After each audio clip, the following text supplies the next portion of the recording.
In the heart of the African savanna, where the golden grass swayed under the hot sun, lived a young cheetah named Swift.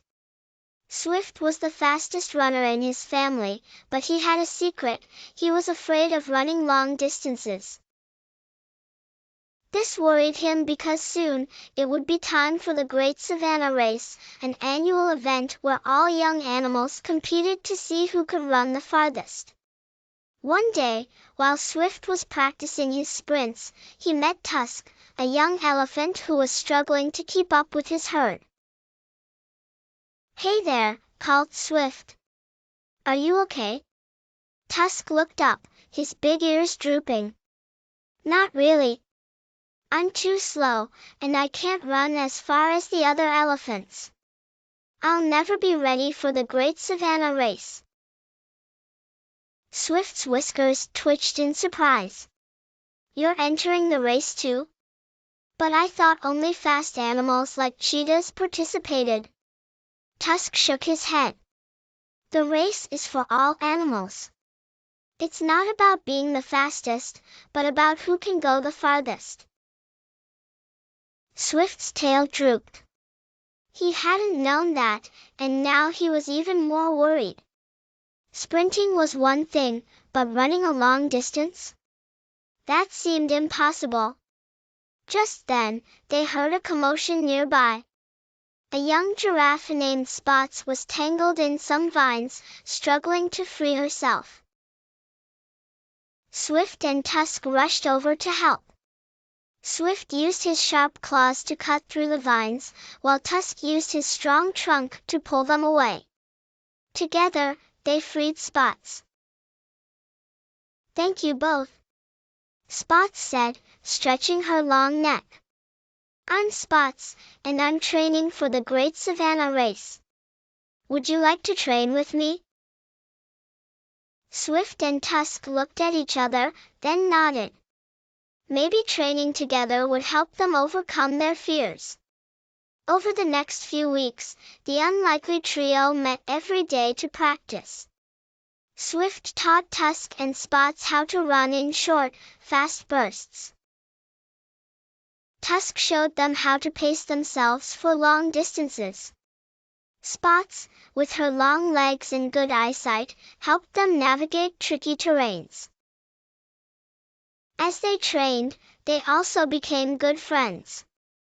They shared stories about their families, laughed at each other's jokes, and encouraged one another when the training got tough. One day, they met Hop, a little hare who was also training for the race. Hop was fast like Swift but could run for longer. However, he was afraid of the larger animals who would be in the race. "Don't worry," said Tusk kindly. "We'll stick together during the race. It's not about winning, it's about doing our best and helping each other." Finally, the day of the Great Savannah Race arrived.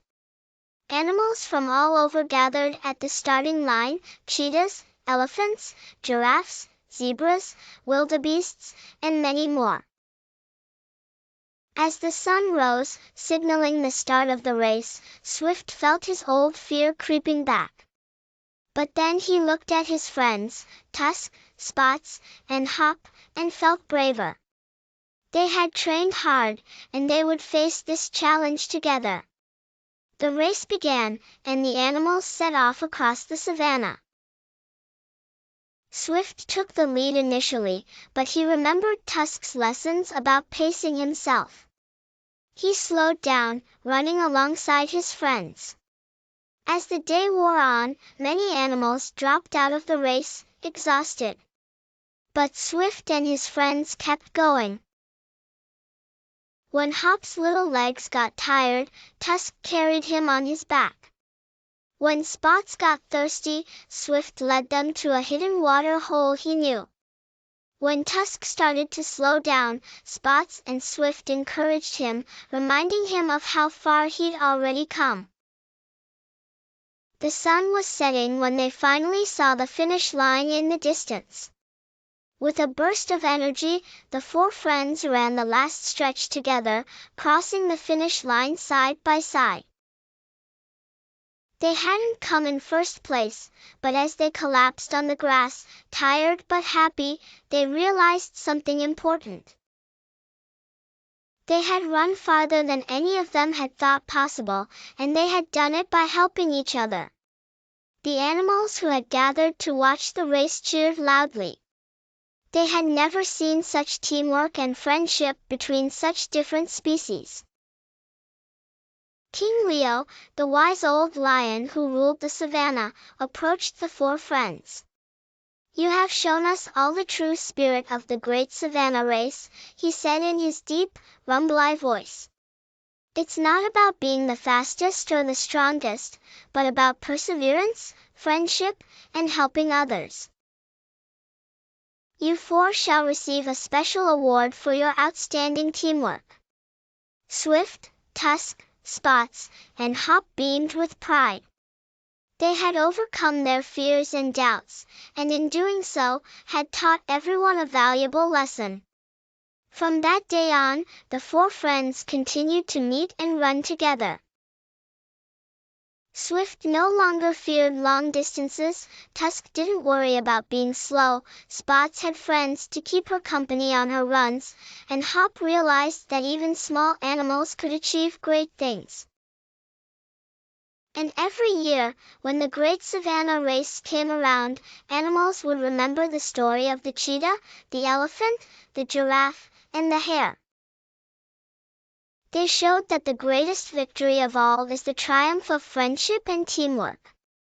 As the sun set on the savannah, painting the sky in brilliant oranges and pinks, the four friends sat together on a small hill, watching the other animals head home. "You know," said Swift, his tail swishing contentedly, "I think we've started something special here." Tusk nodded his big head. "Indeed. Who would have thought that a cheetah, an elephant, a giraffe, and a hare could become such good friends?" Spots giggled, her long neck swaying. "And such a good team. We should do this more often." Hop, nestled comfortably between Tusk's ears, piped up, "Why don't we start a club? We could teach other animals about teamwork and help them train for next year's race." The others agreed enthusiastically. And so, as the stars began to twinkle in the darkening sky, the Savannah Striders Club was born, dedicated to fostering friendship, teamwork, and determination among all the animals of the savannah. And that, dear children, is how a group of very different animals learn that diversity is a strength, that teamwork can overcome any obstacle, and that true friendship knows no boundaries, not even in the wild and wonderful world of the African savannah.